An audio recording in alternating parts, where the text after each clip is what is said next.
राजगान ठीक हो, ईद मुबारक। अच्छा, मैप्स ने अंदर आपने अपने ग्राम की तुसा ऐड करना और नाल लिखना लाजमी लिखना। वो बड़ा आसान है, जब तुसा दुनिया ने कुछ कोने च भी बैठे हो तुसा इसकी ऐड करी सकते हो। ठीक है, मैप्स की खोलो। ठीक है जी, ਇਹ ਜਿਹੜਾ ਬਣਿਆ ਵਾ इसने नाल ਇੱਥੇ क्लिक कर सो तो यह कैटेगरी तुसें चाहिए सी कि तुसा डिफॉल्ट व्यू करना, सैटेलाइट व्यू करना या किसी तरीके ਨਾਲ ਸਾਰੀਆਂ डिटेल सकी चाहिए सी। अनुसार ने 2 रुपये घंटा है दूसरी चीज़ा ऐड करना पे हूँ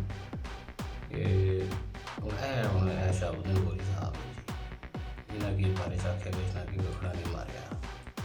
और मारा उन्होंने को सवाल है कि यह बोली साहब है यह खूंटा खयोट चकनला थाथी के नाल मदोड़ का सवाल थाथी जांगी चकनला यह बशका है हो रही है।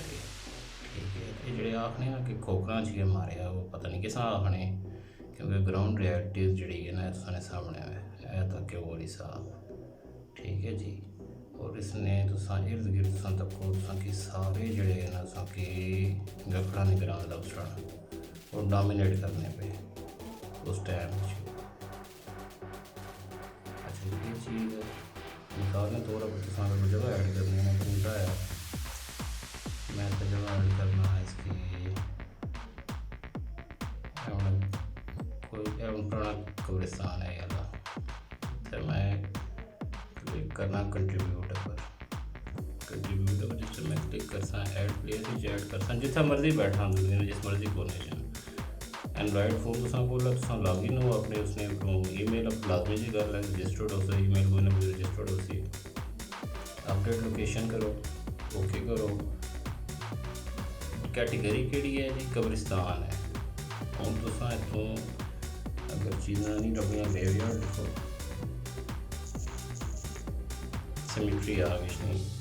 ठीक है, ये कब्रिस्तान है, इसकी असा करी छोड़ने कदीमी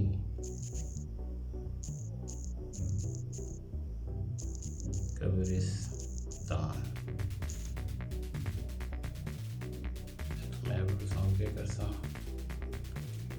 लोकेशन नहीं चाहिए लोकेशन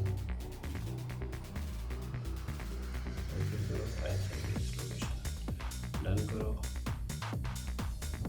ये मैसेज आ गया जी, कंट्रीब्यूट मोर प्लेस एडिट, ये इस तरीके से ऐड हो सी है। ठीक है जी, ख्याल रखें अपना, अल्लाह हाफिज़।